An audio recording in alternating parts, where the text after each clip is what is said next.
Hey guys, welcome to Approach the Nerd. We are here with our Arrowverse. I changed the name to Weekly Recap because normally I try and do these on Wednesday, but sometimes my doctor appointments or my voiceover jobs get in the way. So now I'm just going to do Arrowverse Weekly Recap, and then I don't feel so bad if we run a little bit late, or at least our day late. But we have two shows to talk about. We have Supergirl and we have Stargirl. And we're going to start with Stargirl. I try and do them in order of when they aired, or at least when I watched them. So yeah, Stargirl's episode focused a lot on Yolanda. And I'm going to tell you guys, this was a In My Feelings episode. That girl is going through it. And I feel extremely bad for her because quite frankly, she is the only character right now that is killed. And I feel like the weight of it being how religious she is just a lot for her to try and cope with. She's a teenager. She's young. It's interesting. Sorry, I'm trying to find good placement for this mic. It's driving me nuts. So obviously she told Courtney what happened, but she didn't tell anybody else what happened on the team. So Pat doesn't know. Of course, Rick and Beth didn't know. Of course, Barbara and Mike, they don't know. So no one knows that Yolanda's been struggling with the guilt of taking a human life. Even though it was in self-defense, even though technically she probably did lose her ability to be rational because of what happened with Henry Jr., she killed his dad. So the same thing happened with Mike. I mean, let's be real. Mike did kill Icicle, but it was completely by accident. He hit him with a car going really, really fast. And he didn't have a driver's license. He probably knew what the hell he was doing. So it's completely accidental. Now, the benefit is he took out a supervillain. But the bad thing is they really have not had a conversation with Mike about the fact that he also killed someone. And I guess he's just not affected by it. He saw it as an accident. But yeah, so I'm going to get to that in a minute. I thought that was really interesting. But yeah, so Yolanda is going through it. At the same time, baby Calypso, that's what we're calling him. He's in his little creepy little boy Bruce form, running around town, trying to wreak havoc. No one in the town knows exactly where Eclipso is that knows of Eclipso. They don't know what he wants, why he hasn't just left Blue Valley and gone to bigger pastures, which, I always ask that in comics. But, why would you be in Blue Valley? Go to New York, go to London, By the time you get to all these major cities, the smaller ones will fall anyway. So, I've always understood the logic behind the villain's master plan in that way, I guess. But on top of that, so Eclipso, baby Bruce, is already causing issues. He gets into there's a waitress that works with Yolanda at the cafe. He gets into her head, and there's like this really problematic customer that comes in. He really is an ass. And of course she offers to, I think her name is Maria. I think she has my name. So Maria, which explains why she dumped coffee on him. It's a Maria thing, but she goes over to this guy for Yolanda. So Yolanda doesn't have to, basically, deal with his crap because she really looks bad. She looks depressed. And I feel like Maria knows this. She knows something's wrong with her, but she doesn't know what it is. But she goes and she talks, and the guy's like, I had to wait, blah, blah, blah. I want my coffee now. And so you see her eye kind of like turn the Eclipso shade of purplish black, and she dumps the coffee on the guy's shoulder.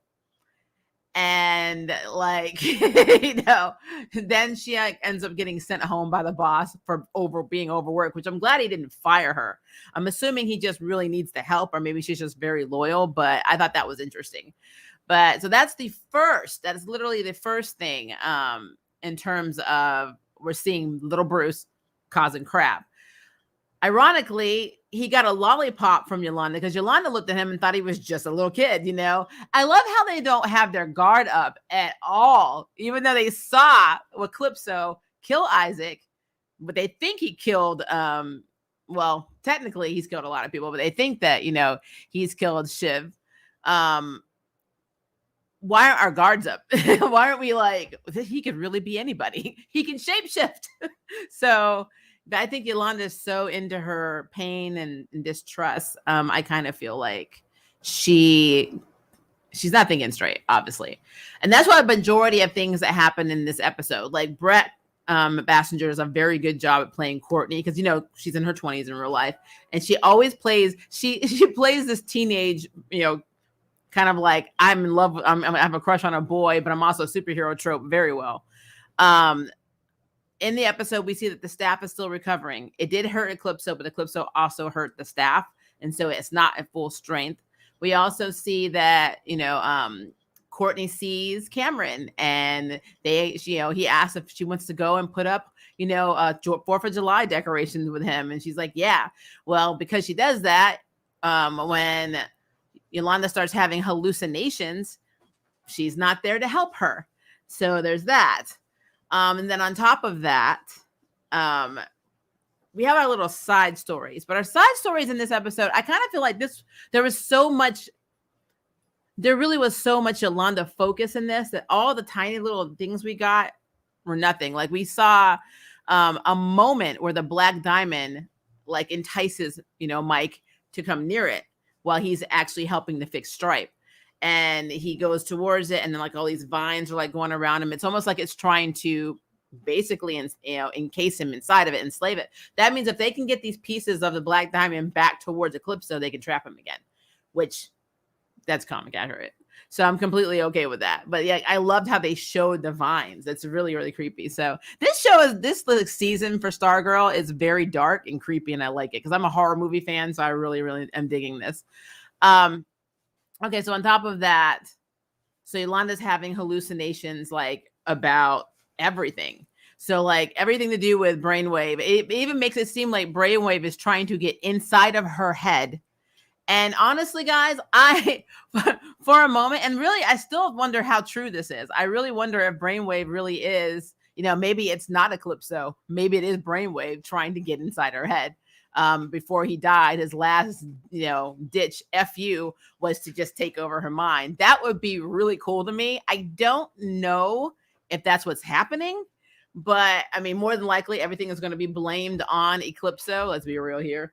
But at the same time, I'm not unhappy with this because again, Eclipso is very formidable, especially they're doing a good job of portraying him right now. So portraying this character as creepy and evil and young, it's just, there's so many horror tropes. Like I even get like Stephen King's It feelings from here. You know, whenever it's like somebody took Pennywise and then actually merged him with the little brother that gets like basically murdered, and that's pretty much it. I do see you guys in the side. I haven't read your comments. So hello to everybody who's saying hi. Don't you think I don't hear you? I'm just trying to get through this recap really quickly.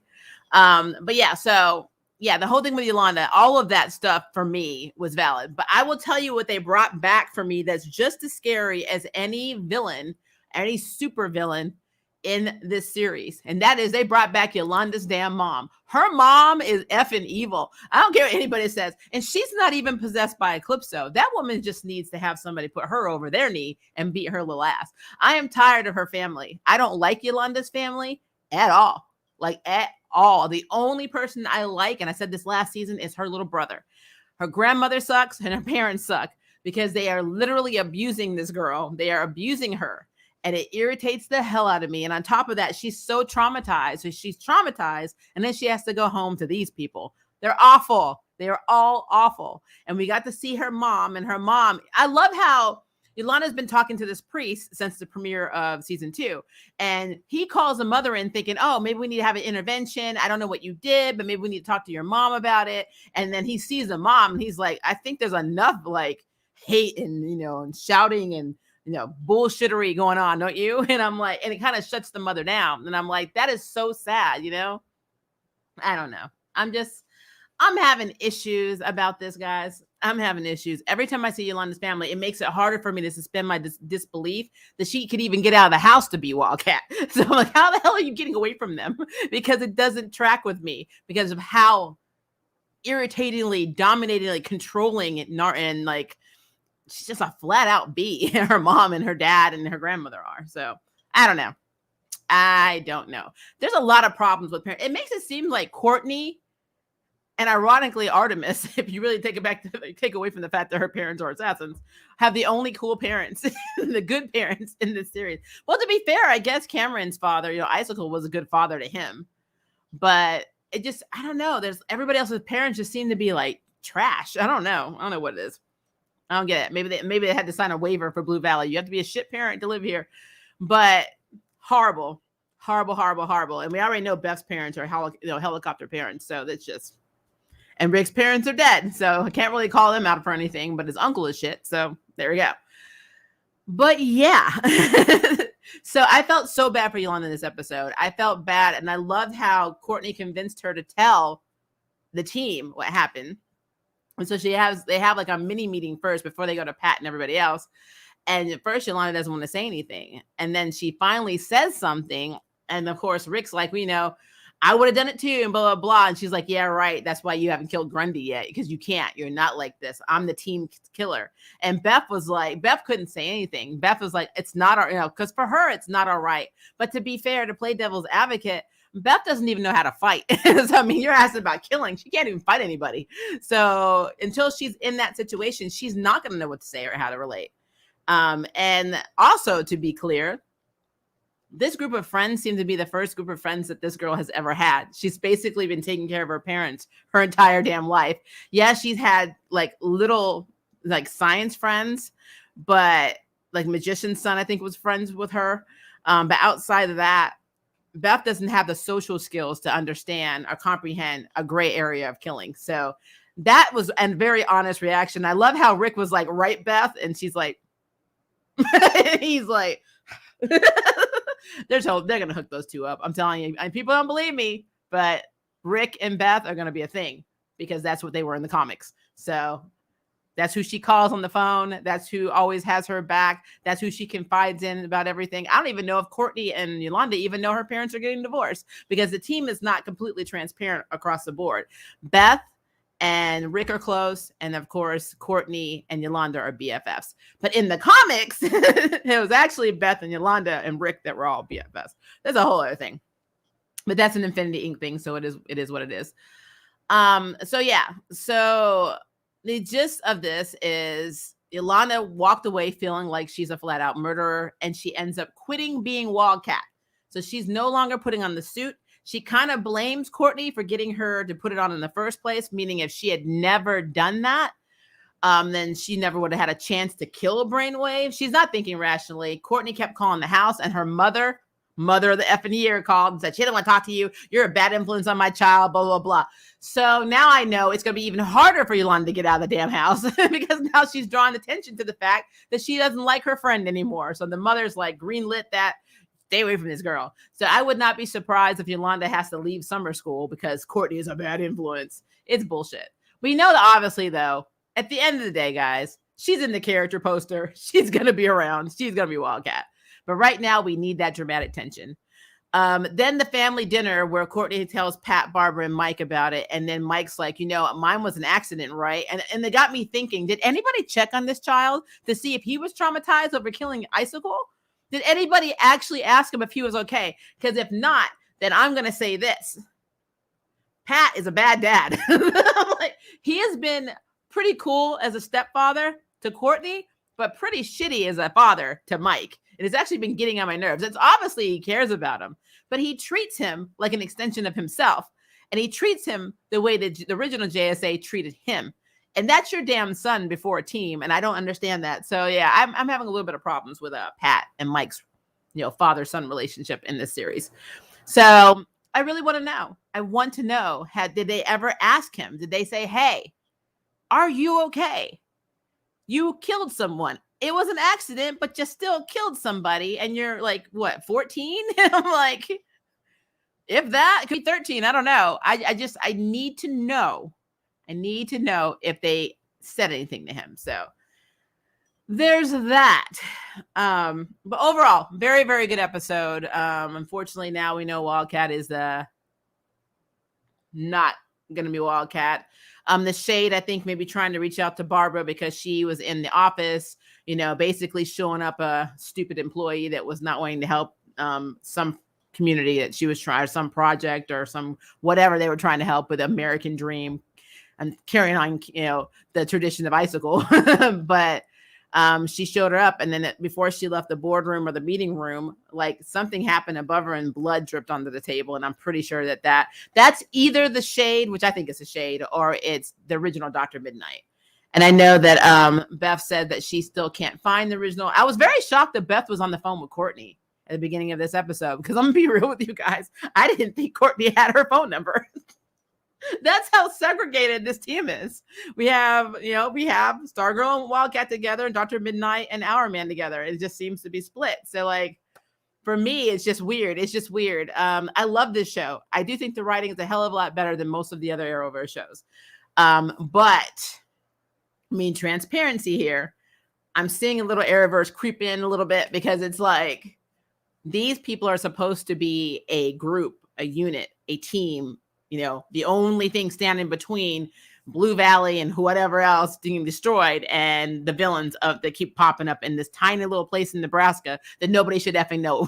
So it's like the epicenter of super villainy, and like it's like literally nowhere. Nobody knows how to get there, because if they knew how to get there, then Starman would be there already. Because there's no way in hell that Mike's biological mother, who worked at a restaurant 2 episodes ago, and she's like, where's your, he was asking her where Pat was.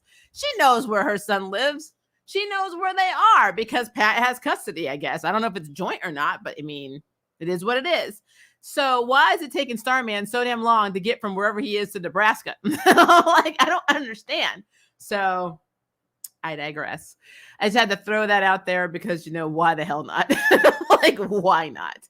All right, let's look at your comments really quickly, and then we will move on, because I know I saw somebody already talking about Kelly's suit, and we will talk about Supergirl in a second.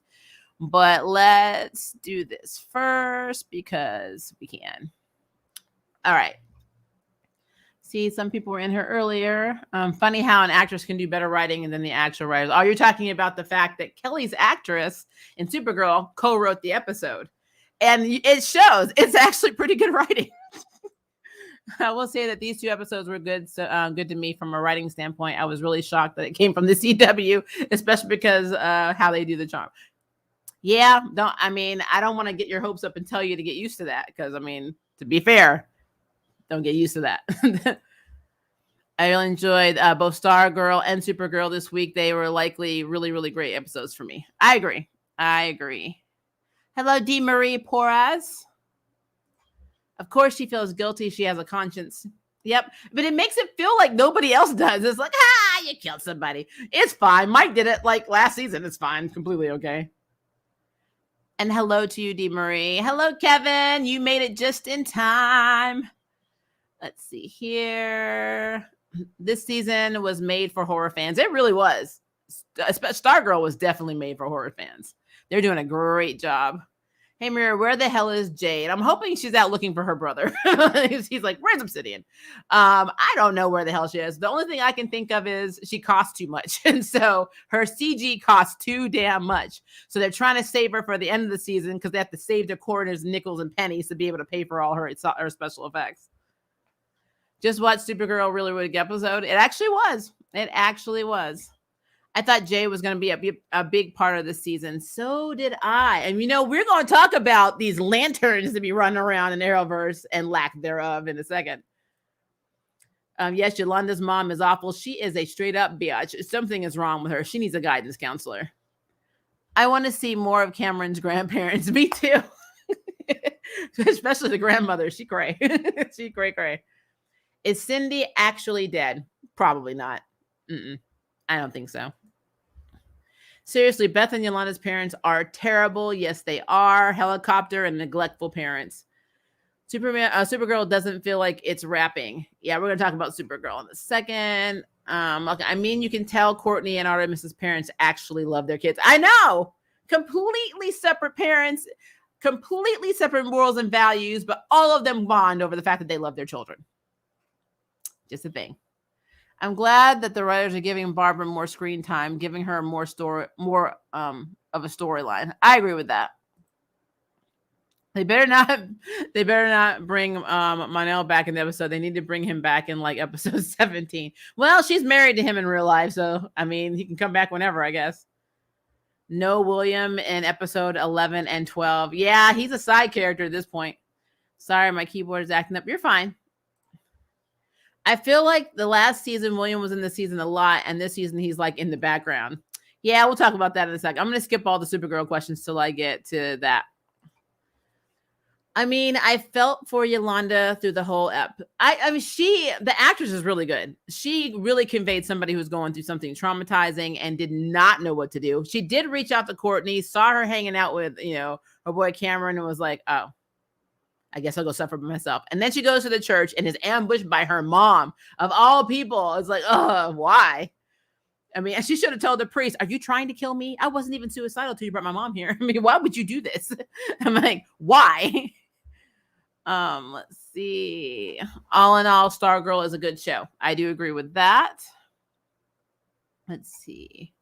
Yeah, they have Pat treating his son like the JSA did, and that is not a good thing. Exactly. It's weird. I don't know why he's doing that. Where's Starman? We haven't seen him since episode 1. He's still sitting at that damn diner because he can't obviously go to Blue Valley from this restaurant. It takes nobody this long to drive anywhere. This is stupid.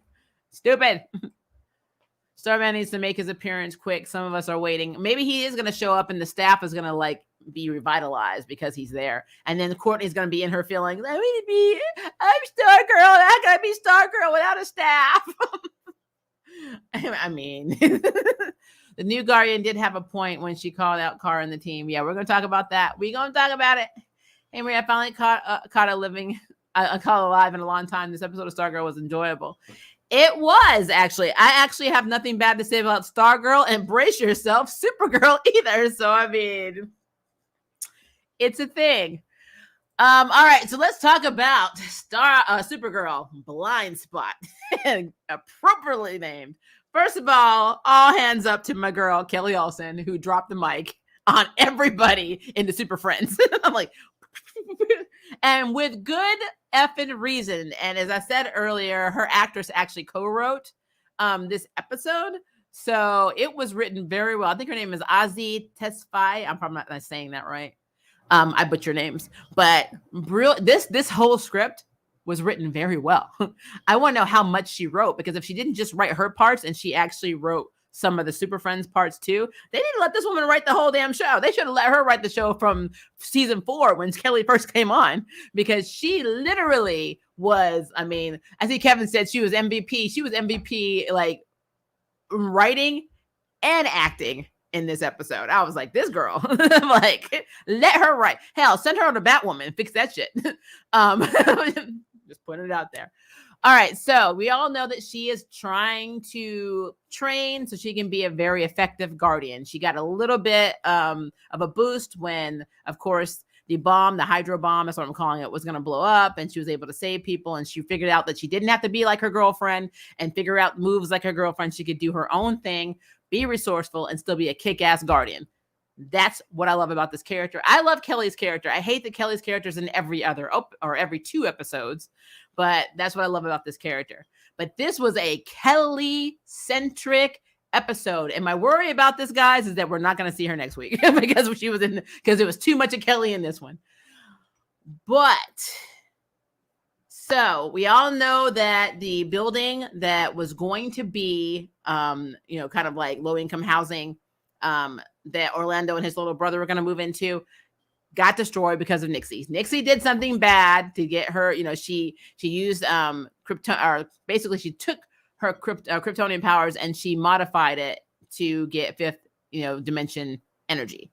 But unfortunately, by proxy, the building was destroyed, and then everybody that was by the building got affected. And Orlando's little brother was taking his friend, I think her name was Alicia, to go see where they were living because he was so excited they were going to have somewhere to live.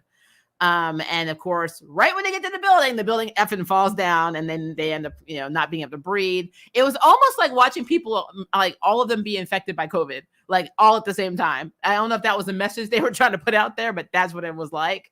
But it really shows, what I love about this episode is it really shows systemic racism within the healthcare system.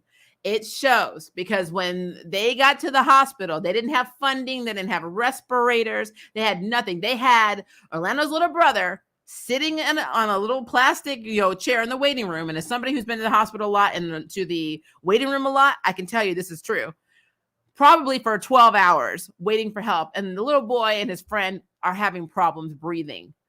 And Kelly is like losing it because she's like, she wants to help. And she's like going to the nurses. She's talking to the doctors and everyone's blowing her off.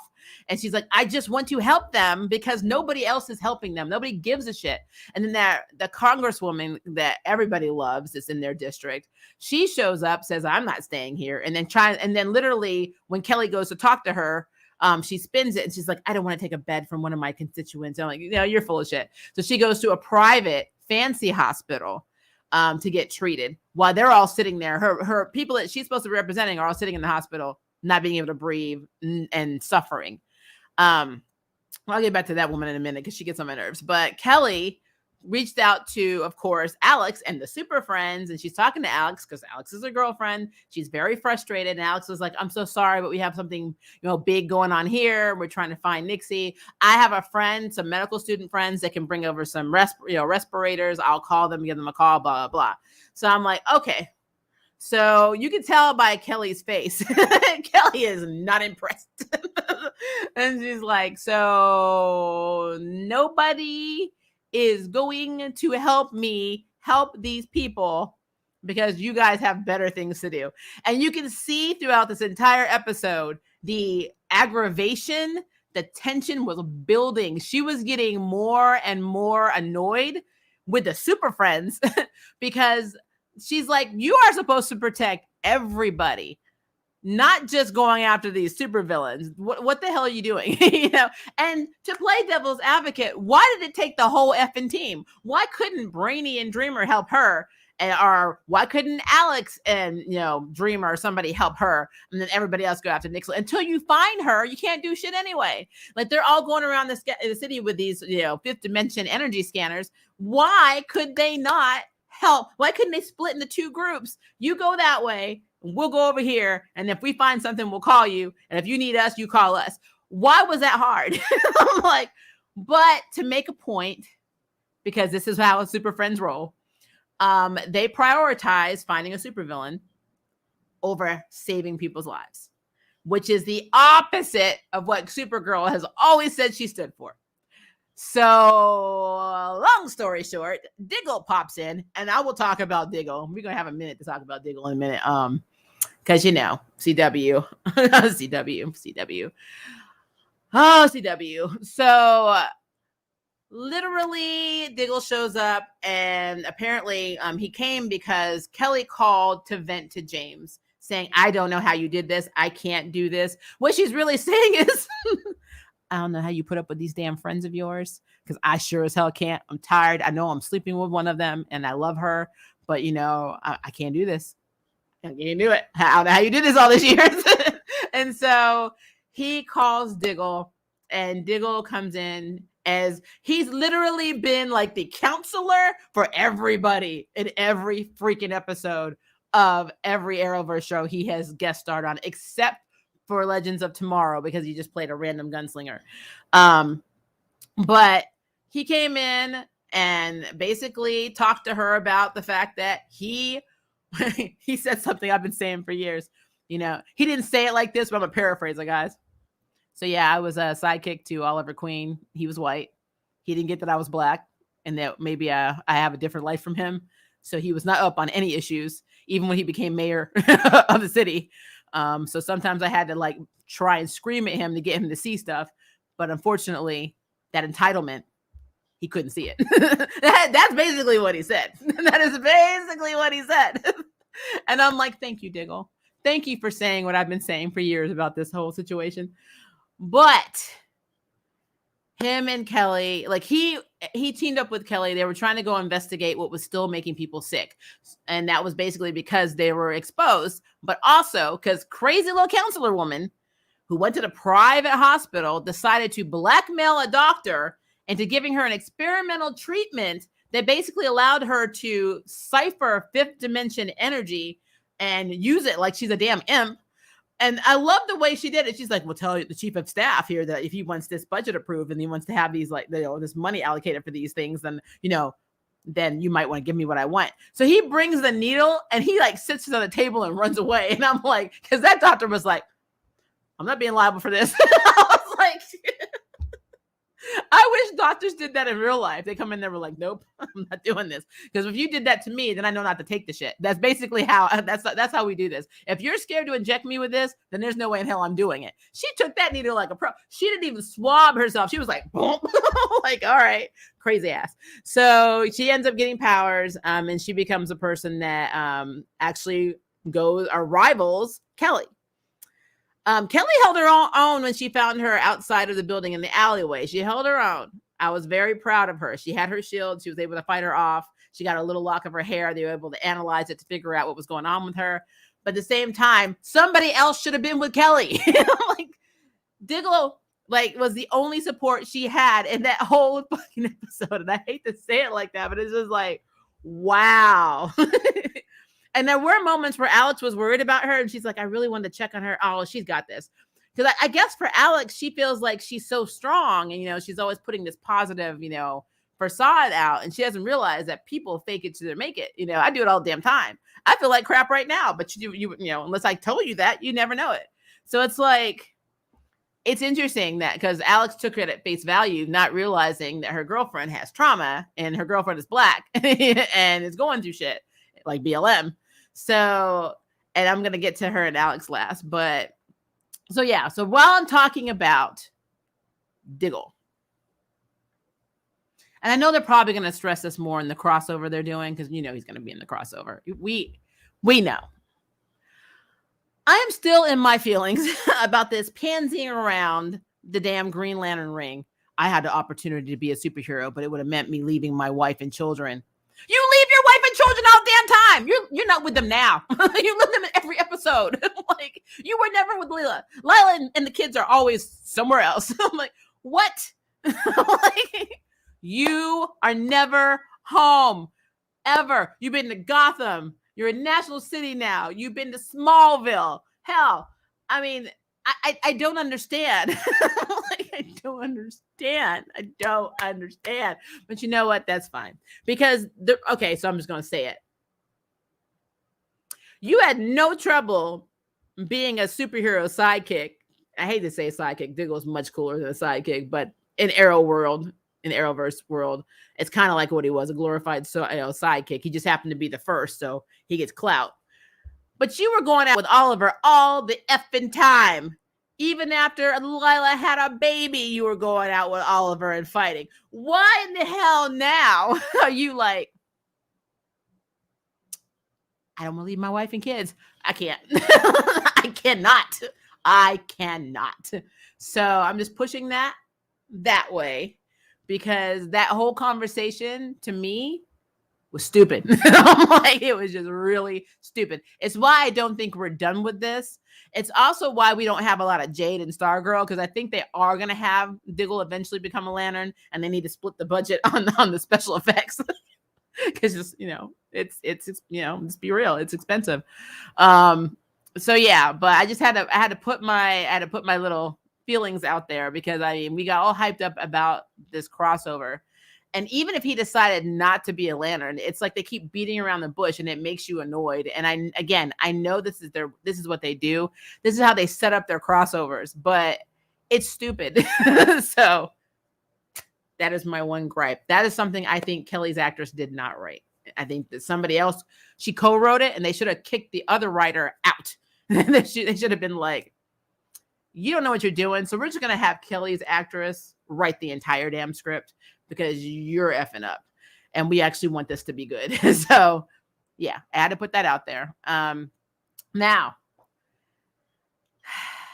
so Kelly and Diggle find the location where they think the source of where the people are sick are.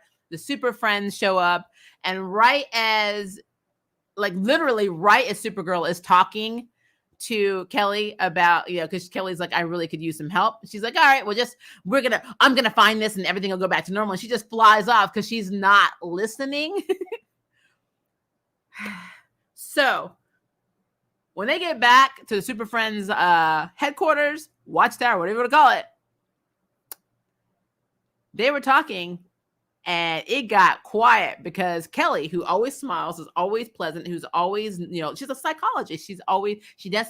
She controls her feelings. She lost her shit. She's like, why aren't you effing helping me? We will help everybody else. What is wrong with you? Why are you like this? She just like loses it. And I'm like, yes, this is what I've been waiting for. I've been waiting for them to get put in their place. And you can see they're all like, all of them. Martian Manhunter kind of surprised me because, in a way it doesn't. He's not actually black in the series because he's green. But, he's a minority. He's a person of color. He chooses to be a black man because he respects the struggle. He respects, basically the people himself. Black's beautiful. So I get it. But he doesn't understand the life because at the end of the day, he's still a damn Martian. So I guess in that regard, I get where even he had to be educated because he's an alien. He doesn't think in terms of humans and in social constructs and all that stuff. So I get that, but it's really funny seeing her not only lecture a room full of white, but then the black man, what is wrong with you? Why aren't you in the struggle? Like, she loses it. And you know what, though? I'm telling you, I played that scene back so many times. I was like, yep. If you look at Supergirl's face, she looks like a deer cut headlight. She's like, I effed up? I'm like, how did I miss this? I'm like, very easily, Kara. Very easily. Very, very easily. But and Diggle went and talked to her again, and they do their little bonding thing, and then he leaves, and then everybody kind of trickles in to try and talk to her. It's like, I will give Dreamer this, though. I will give Dreamer this. When they were back at the location where they realized that the people were getting sick, she did hand Kelly a fifth-dimensional scanner. She's like, hey, try this. You may be right. Because she's like, I think it's something else. And nobody listened to her, and she's like, you might be right. Take the scanner. And I'm like, thank you, Dreamer. You get it. But that whole thing was crazy. But I will tell you, some more wonderful, stellar moments of this episode is my girl got her suit. I love her suit. I don't know how I feel about her hair. Now, when I was in high school, a lot of girls used to get like their hair braided in braids. They'd have beads. That was a thing. I'm a 90s girl. So it's not that it doesn't look good on her. It's just that it reminds me of the 90s. So, I don't know what it is. And I know even today, I have friends personally that get really skinny braids, and that's fine. I will never get them, not because I don't think they're pretty. I'm just not sitting in a chair for 7 and 8 or 9 and 10 hours. I don't have that kind of time. So my hair is too long, and it takes way too damn long to braid that many braids in my hair, but it's gorgeous. But I just don't know how I feel on the suit. I'm not against it, but I don't know. I have to think about that. But outside of that suit is fire. And I love how Brainiac was like, I have faith in you. And guess what? Look what I designed. He was getting all excited, and I thought that was really interesting. Speaking of Brainy, when Diggle was leaving and he was like basically narrating where he was going, you saw the look on Brainy's face as he was leaving. He was like, "You gonna be Green Lantern, bitch." He had this look like, I already know what happens to all of you in the future. So when he looked like that, I was like, I'm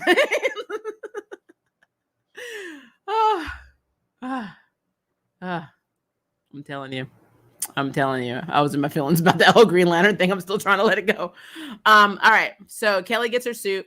She goes and confronts the business chick. She actually manages to take the energy from her because let's be clear. The Congresswoman was beating Supergirl's ass. I thought that was really funny. But Kelly ends up being able to kind of like take the energy and then revert it back to the people that are sick, because she has Orlando go and bring them out. And he didn't want to do it because he's like, I keep trusting you superheroes and you ain't doing anything. And I'm like, you know what? You are absolutely correct, because Supergirl said she would always have your back. And she did not. She wouldn't even hospital. Like, lies. But there's a lot of shade on Kara in this episode. So, she ends up saving the day. There's even a little girl saying, I'm Guardian, which is very cute. So she had her moment.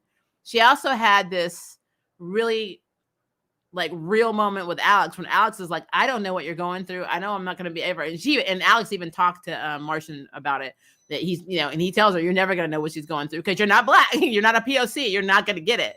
You can sympathize, you can be an ally, but you're not going to go through it. When you go home, you don't go through it. As somebody who is ambiguous as hell and is still Black, Native, and, I'm half Scottish. I know I'm never going to go through what my darker brother and sisters go through because of how I look, which is what I stress all the time on my channel. It is not a lack of pride of my Blackness. It's just that I don't face the same discrimination that somebody who is darker and looks Blacker than me do. And it's just true. And then so Alex was kind of in that, how do I be an ally? I actually love that conversation. I loved how real that conversation was. And I love they didn't shy away from it. And I'm pretty sure that is one of the scenes that Kelly Olsen's actress actually wrote. So I was very impressed with that. I thought that was really cool. We did see Lena in this episode, but we only saw Lena for like 3 minutes. Like she was in there for like 3 damn minutes.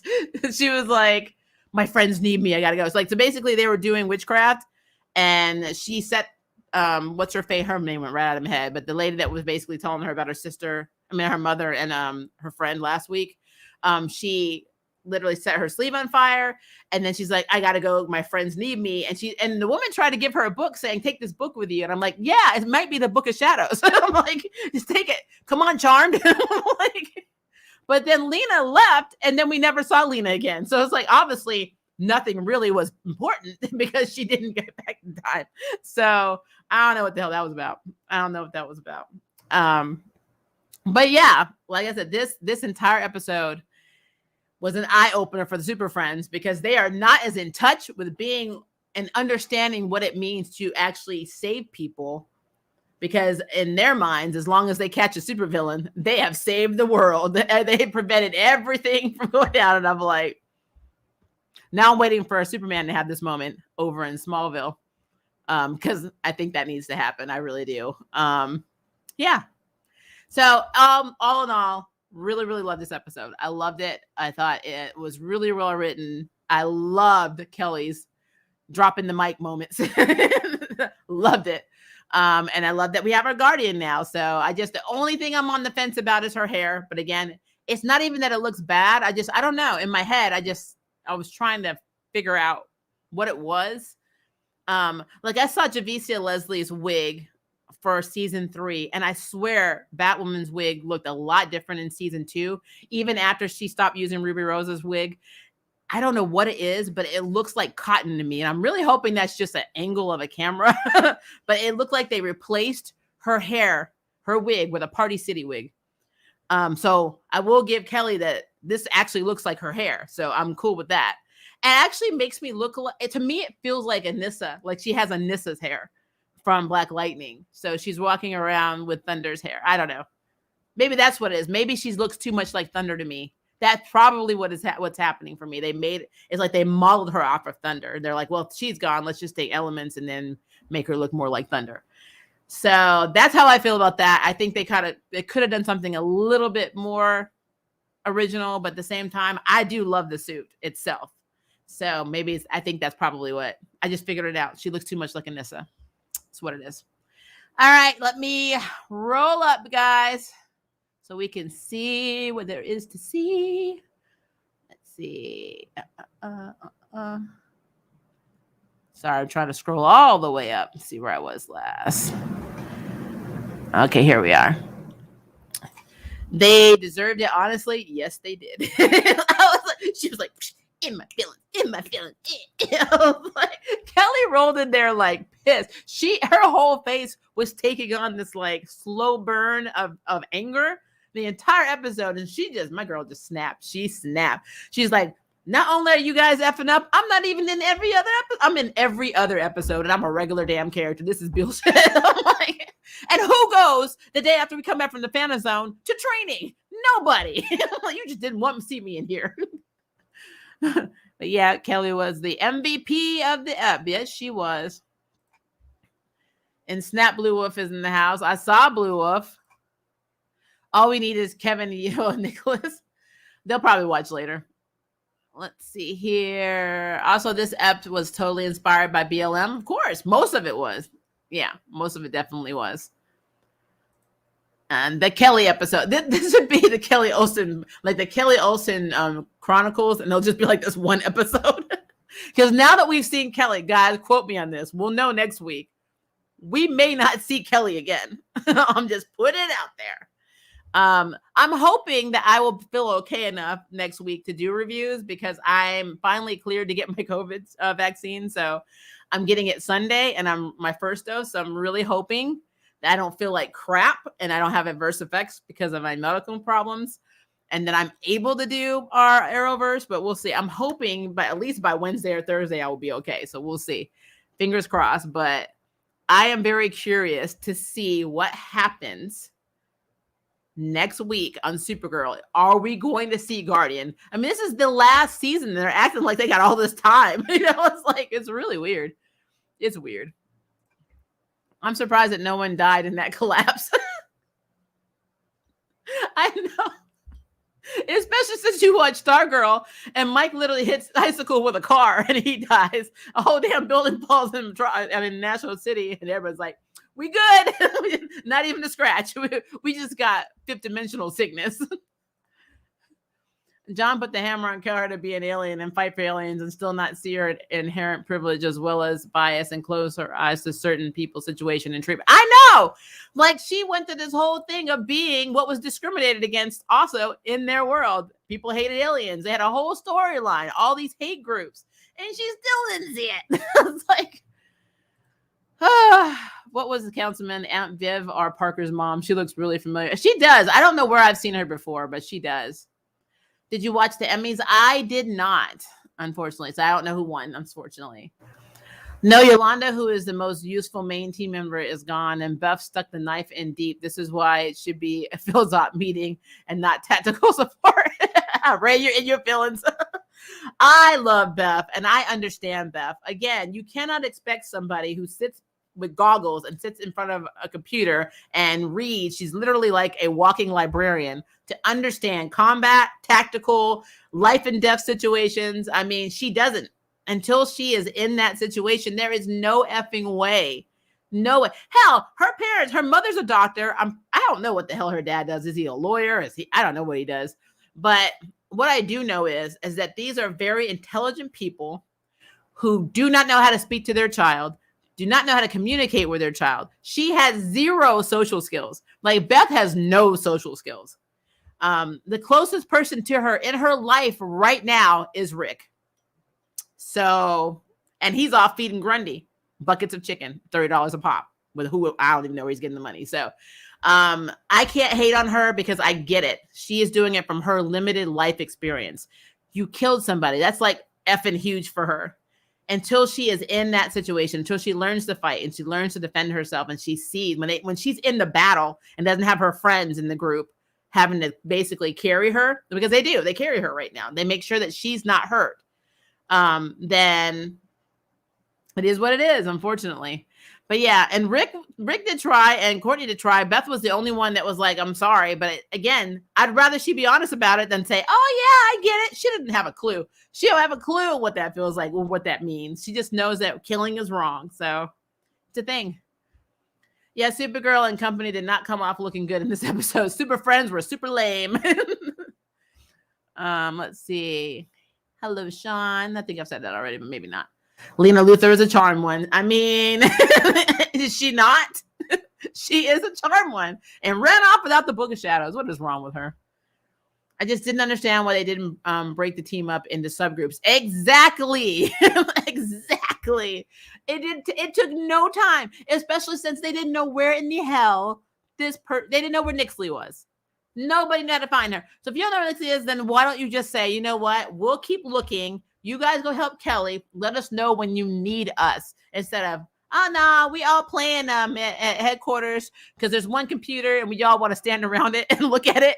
And if I don't stand here, then I'm out of the loop. I gotta be in the in crowd. Like, it's so stupid.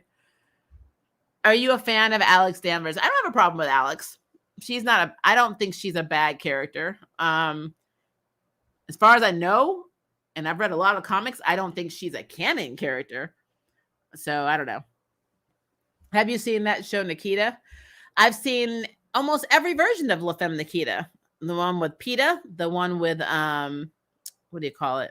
Well, there's Point of No Return. It's based off a French version of La Femme Nikita, which is the original.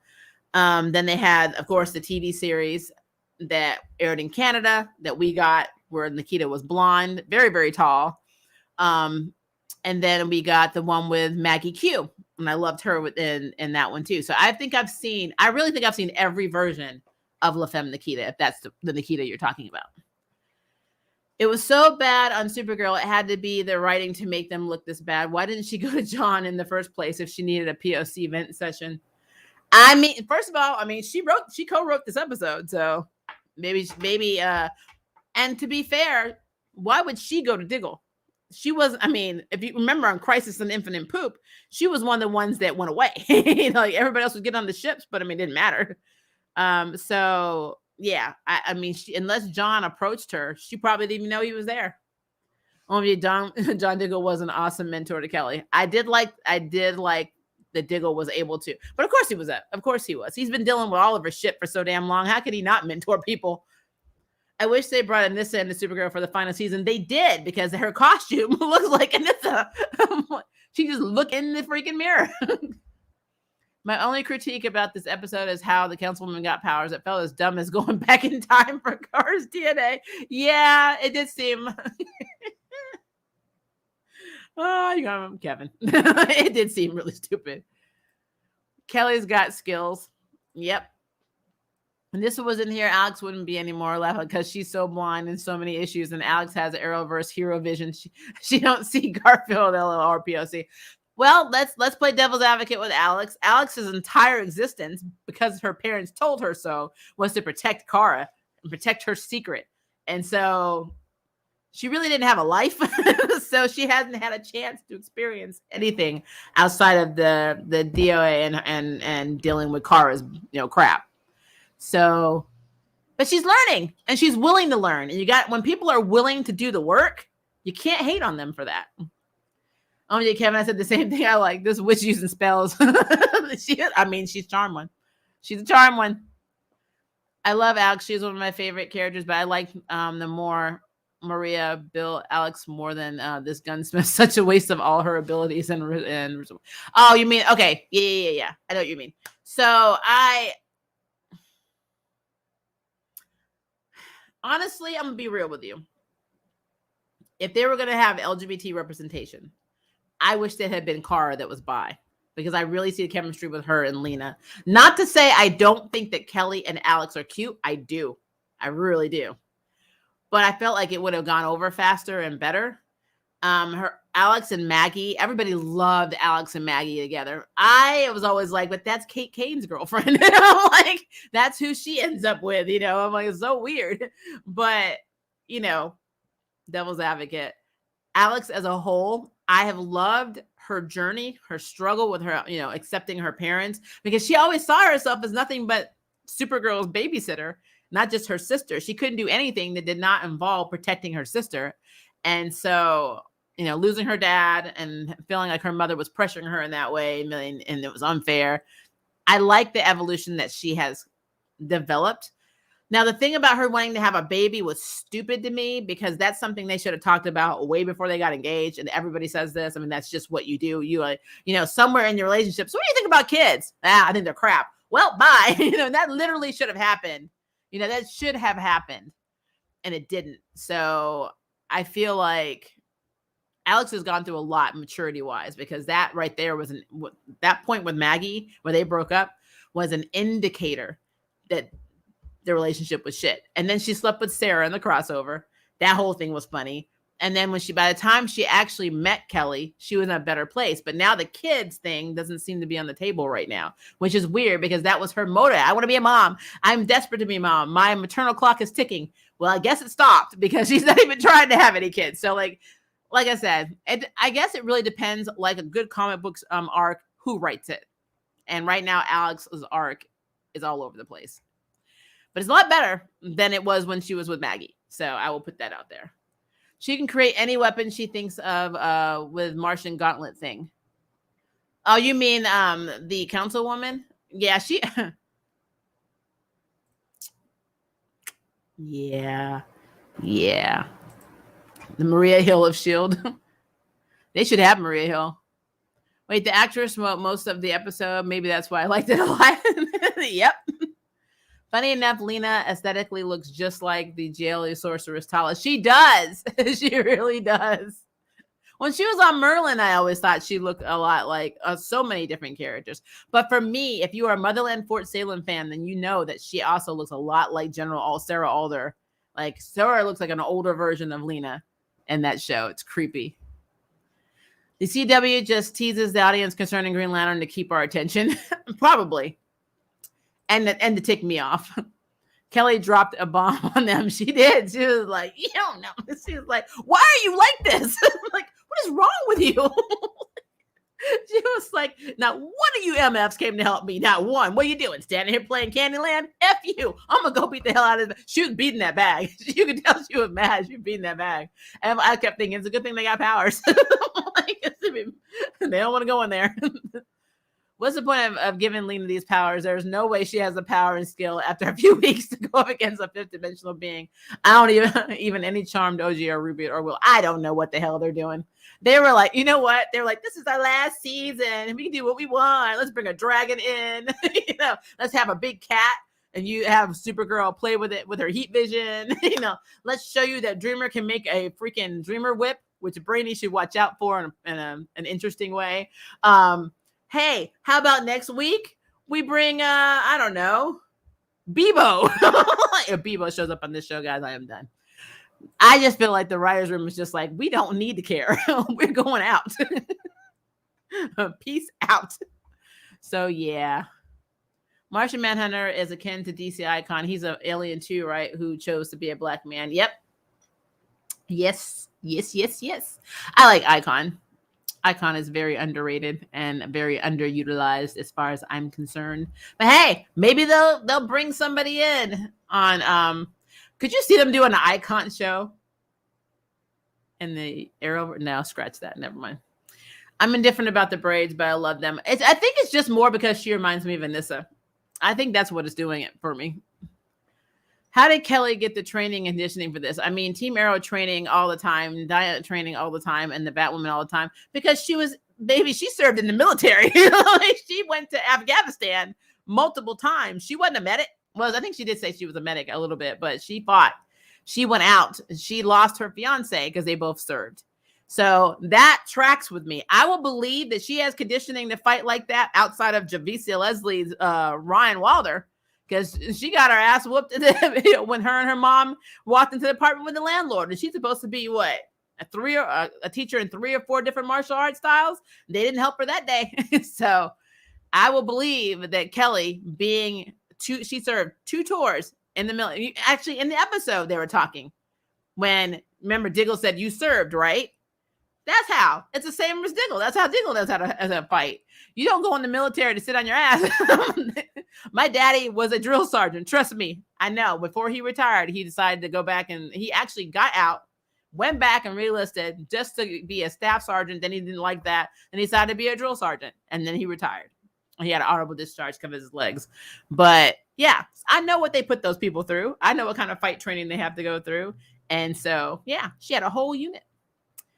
Maria, girl, you need to let the Africans braid it and let 3 of them do your hair at once. It'll be done in 3 hours. You can really do a live show. Well, with COVID, that's hard because they're not getting in my damn house. Nobody is. But now, I know one of my friends went and got her hair twisted, and I remember her Marco Poloing. We use Marco Polo, and she Marco Poloed me at 9 a.m. when it started. She was like 4 p.m. She's like, "We're almost done." I said, "What the hell?" Nope. Nope, can't do it. You're gonna have to put me to sleep. How does she get the time to braid her hair before every mission? Same question I had for Nissa. Well, Nissa probably had somebody she went to. I have no idea how she does that. It's actually isn't it in the helmet? How does it, if it's like a wig, how does it not? I wear wigs sometimes. I know how my real hair is. My real hair gets kind of crazy if it's like under a hat and gets kind of muddled and all that. How is she going to keep those braids perfect? I don't know. It's a thing. Oh, wait. Sorry. Kelly is giving us Aisha. Yes, yellow Power Ranger vibes. I get it. She can't because she first. I love that when you look at Karen Ashley, the reason they did that is because they had white hairdressers that didn't know what to do with their hair. So she just went and got a braids herself. She's like, this is easier for you. I'm nice to you. Let's see. Da-da-da. Sorry, just jumped up a second. Make sure I'm. Here we go. The thing with John Diggle being a lantern is such a tease, and it's annoying. It's annoying the hell out of me. It really is. Just say it. Just say yay or nay. He implied that he turned it down, but he didn't say it. But I mean, there's no reason to have him in the crossover unless that's what it is. I just don't want to hear the lines. I don't want to leave my wife and kids. You leave them every day. You're in a crossover right now. You're crossing the Arrow show with everybody you visit. So I don't want to hear that. I have not seen you with Lila since the damn Arrow series left. So no, I can't do that. Superman failed Orlando in this episode. Yes, or Supergirl. She said, I'm going to have your back. And I'm like, for that one episode. 3 hours. Aliens or even Imp Queen is invading our planet. Hood on. I'll be there in 3 hours. I need to call my braid girl. Gotta get my hair done. Like, can't be running out here with my hair looking like this. You better tell them to hold that invasion off. They lost their mind. I think Kelly's braids are part of the helmet, so she's distinctly a black woman. And like I said, it's not even. I love the look. Aesthetically, it's very pretty. I don't know how I feel about it. I don't know how I feel about it with her. I knew this was the last season. They should have had her find out she was a witch in the beginning. I know we were dealing with the Phantom Zone, but I felt like that took up so much time when you could have done all this other shit. And this is the last season.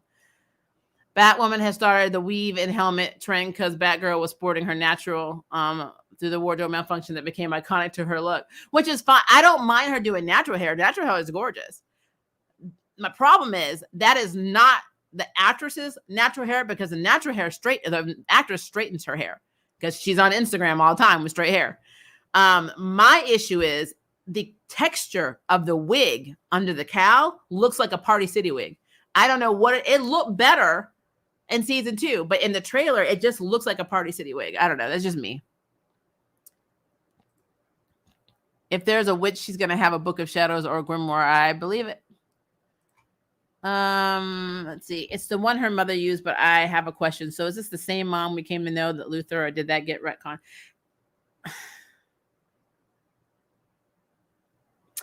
You know what? Don't let me lie to you. I know it's not Lex's mother, but it made it seem like her mom also was one of the wives. I don't know. Because at first I thought they found Lena in an orphanage. So I don't know what's happening. I don't know. Lena just needs to let the Luthors go, embrace herself as a charm one, and move on. I don't think Luthor family was ever into magic canon-wise. They always been geniuses and more traditional science. It's true. Well, honestly, in Superboy, if you read the comic Superboy back in the day, you realize that Lex Luthor and Clark were friends growing up, and because they went to college together, and Lex Luthor was not crap to him until he was working in a lab, and like the lab caught on fire, and Superboy showed up and then blew the chemicals on him, and all his hair fell out, and that's when Lex essentially lost his damn mind. So don't mess with the man's hair, and he was never able to grow his hair back, and he blamed Superman for that. John made a valid point to Kara about how she cared more about her fellow aliens than humans, and how that was because she was an alien herself. Yeah, because that's her struggle, which is true. Let's think about this. As POCs, we always think about our own struggles before we think about other POC struggles, and that is the truth. I mean, the same time BLM is happening, we got ICE taking, what they call undocumented, sometimes not even undocumented, throwing them in cages like dogs. We got, we had the whole shit with Standing Rock and putting oil on the reservations when they already don't have anything. And it's basically because they're indigenous. Nobody gives a shit. We have elderly Asians specifically being beaten because the last president made a comment called Kung Flu about COVID, and that blamed all the Chinese people for doing it. And now it's open season on Asian people, especially elderly. And half of them that they're beating aren't even Chinese. I mean, but my point is, we're all involved in our own stuff that we're not allies to each other. And it's been that way throughout time, unfortunately. And it's all horrible. All of it is horrible. And so we just need to all get on board with that. So that line right there is very important because that signifies the United States of America. It just basically does. Also, I know some reviewers didn't like Kelly blowing up on the team, but they were ignoring what was going on to focus on Nixley. Because you have to understand, there are people out there, and if you look at them demographically, and sometimes not even demographically, all they care about is a comic book. They don't care about the message. And what always gets me is that politics has played a role in comics since day effing one. Superman was created because of the war. That was the first comic. The first superhero comic was Superman. And it came out in, I believe it was 1947, 1946. It might have been earlier. I have to go back and look to see what the Siegel line was. But it was all political. So if you have a story that's based on politics and then it gets shiny for you and all these powers come and you have all these cool fight scenes and comics and stuff, and you're not looking at the underlining meaning that it's still effing political, that's on you. So none of that bothers me. It just doesn't. Does Maggie Q play Nixley? No, Maggie Q is half Vietnamese. She's half Asian. So no, she's not in the show at all. And definitely someone else. I don't know the actress's name. I have to go back and look at that. I feel like we needed Kelly as Garden more than Alex as Sentinel. I agree with that 100%, Warren. 100%. Did you know? Did no one see Kelly struggling to help those people? I got frustrated watching that. No, they were being in their feelings. They're the super friends. We ain't got time for you. I'm like, all right, whatever. John Diggle, such a waste of so much potential on Arrowverse. Utilize him, as more than a mentor, please. Yes, bring him back to the Flash, and have him train Barry on how to think, because Barry Allen being the slowest thinking person in the Arrowverse is very sad when you are literally the one of the still alive fastest people in the Arrowverse. I wasn't an Alex and Maggie shipper. I really wasn't either. Hey, Kara and Lena is just as hilarious to explain to Clark as Kara and Brainy. Nobody, I don't think anyone should explain things to Clark. Have you seen the new trailer for Spider-Man No Way Home? It is really awesome. I saw the first one, so they just released another one. If they've released one, I need to look at it because I haven't seen that yet. Injustice League Unlimited. Oh, you're talking about Injustice League? I need to watch the Red Band trailer for Injustice because I think that one came out too. She would be good to play a younger Alder in flashbacks. She would be, and nobody would know the difference. That's how effed up that would be. I'm telling you, she would be absolutely amazing as her. John then Hurdle and Lupton said World of Weights. He did say World of Weights. That's why I said I know he's going to be in the damn crossover. He's because you see, he didn't say no. He said I had a chance to be a superhero, but it meant leaving my wife and kids. But he didn't say, but I turned it down. So I don't know. John Lee said all the stuff about leaving his family, and then he hurries and leaves and said Worlds Await. Because I think he's a Lantern. I think the Lantern was like, you don't have a choice. You're going to do it. So, yeah. Let's see. Are you worried about Batwoman season 3? Oh, absolutely. Did you see my trailer reaction or live stream, should I say, to the trailer? I said everything I need to say on that. So, yes, I am deeply worried about it. OMG, could you imagine a Charmed Supergirl crossover and Lena would be the season 4 big bad? A mess. OMG. Ah, Lord, I'll just turn TV off. Child, don't even let me get on ice. I'm convinced they were selling them kids to Epstein Island, but no, it's a whole another crazy talk. I mean, I've been hearing all kinds of stuff. So I know this is before Trump. I was sitting in a restaurant, like, God, this must have been like 15 years ago. And we were just eating, and it was a Mexican restaurant. And I remember we were sitting there eating, and I remember that they looked like police officers came in, and they walked straight to the back, and they walked out with I'm assuming it was the dishwasher because they looked like the dishwasher. But all I remember is that man walking over to our table. That was me. It was me, one Asian person, and 4 Black people all sitting at the table. Came up to me and asked me if I had ID. And I'm like, for what? And then one of my friends whispered, said he wants to make sure you're not one of them. And I'm like, that is effed the hell up. Luckily, I did have my ID, but I mean, that what if I didn't? And that's when I knew the state of this country. So all the stuff we're learning now, I've known this for years. I'm in my 40s, obviously. This is not new information. So yeah, ICE is a thing. It is a thing. I think I just clicked on, you should do a reaction video for that Spider-Man No Way Home trailer. I will check it out because I didn't realize it was out. So I'm sorry. I'm a little behind, but we will have to get there because I'm sure it's Spider-Verse-y and I love Spider-Verse. So sorry, I know I kind of went for some reason when it rolled, it actually clicked on something earlier and I think I skipped somebody, but okay, here we go. Do you think Arrow would have been better if it never included Felicity? Hell yeah. Because then they wouldn't have character assassinated my girl Black Canary. Absolutely. Superman first appeared June 1938. Thank you, Sean. Yeah. Political. Politics. And Supergirl came out in 1959. Yep.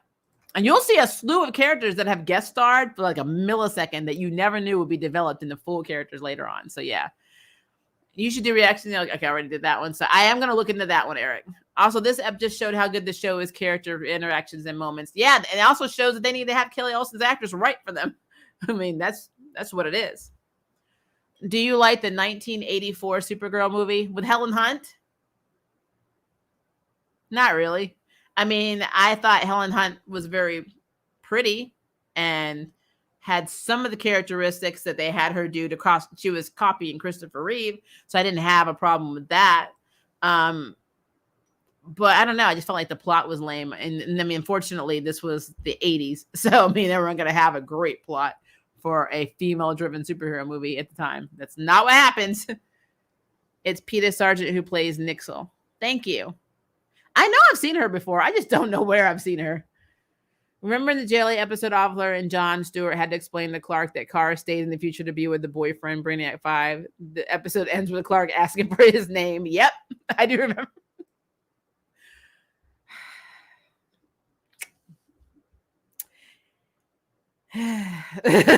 Do we remember Lila was it his harbinger in Christ and she left her kid too? So what's up with that, Diggle? Like I said, they all full of shit because he was also on the Wave Rider eventually. So if you really think about that, remember they were trying to save Oliver's soul or going to try and get Oliver back. So who was taking care of the kids? If she's harbinger and he's running around trying to save Oliver, who was watching the kids? See, it doesn't track with me. Thank you for sharing that story with us, Maria. I hate you had to go through that. Thank you. I've been through some stuff, guys, but for me, it's worse seeing that, or basically the fact that, at least for me, when I showed my ID, I could get out of that situation. Just imagine, though, for people that can't. It's a mess. Like, that whole thing is a mess. People stop being human to some people, and it's just really sad. So, they allowed the Arrow Felicity fans to take over, and that ruined the show. I agree with that. She was a cute nerd and she should have just been support and had her own adventures or whatever. Like they had to make this Olicity thing happen. And I just thought that was really stupid. No shade on the actress. It just was really stupid. I felt like the show started getting boring for me when they started focusing more on that. And I'm not saying you can't have romance and things, but I mean, come on. It was too much. It was too much. Helen Slater. Sorry. Did I say Helen Hunt? I say that all the time. Forgive me. Yeah. But and then I also love though, and the one thing I do love about Supergirl is that they brought her back. They brought Helen Slater back. Well, okay. First of all, Smallville did that first because they brought her as Laura because she was Laura in Smallville. And then she became Alex's bio mom and adopted mom, the Kara, in Supergirl. But then they also brought Dean Cain from Lois and Clark as the father. And then they had Erica Durance, who is my favorite Lois of all time. Erica Durance is my favorite. I'm sorry. I love her as Lois. But they brought her from Smallville to play first somebody who could shapeshift and like was a cop and a bunch of other people. And then eventually became Kara's bio mom. So yeah, I really did enjoy that we got to see all people, in some way or another tied into Superman in some way, all brought into Supergirl. So I thought that was pretty cool. But yeah, whatever. What ifs? Was Harbinger one of your favorite characters in Crisis? No. I'm like, not at all. Just think about the conversation when Martian Manhunter had to tell Clark, your cousin is dating a Luthor.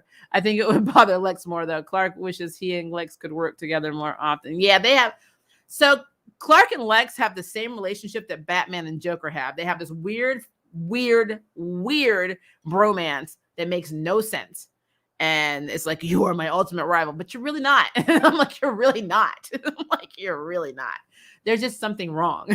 So maybe Clark deep down still feels bad about not, him causing Lex's hair to fall out, making him batshit crazy, just like Batman obviously has a problem with, feels bad that Joker can't seem to take his clown makeup off. So,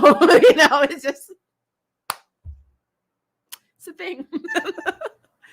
All right, guys, we are over an hour and I need to go because I need to take a nap if I can, because we should have our L Word Generation Q stream if everything goes okay tonight, but it's at midnight. It's literally at 12:30 a.m. Yes, I do these on Thursdays. We only have 3 episodes left, so I'll be able to sleep soon again until Saturday when Yashahime starts up and I have to get up again. I also think there's a new Power Rangers tomorrow too, but I got to check that out. But I will check out this Spider-Man Far From Home video because I did not realize it was out, so I will definitely check that out. And yeah, I'll make sure to set up that stream for the L Word Generation Q tonight for the latest episode. And then, of course, we're going to have our What If episode tomorrow night as well. So me and Gru will be talking about What If, the latest episode. God, do I have things to say about that episode. And our next, we're still trying to figure out what our next verses are because we have 3 very good ideas. So I will let you know out of the polls you guys did for us last week, which one won, so we can set up our next one as well. So, all right, you guys are awesome. Continue this conversation. Put your comments, theories, concerns, aggravations, drop the mic in the comments below. That is fine.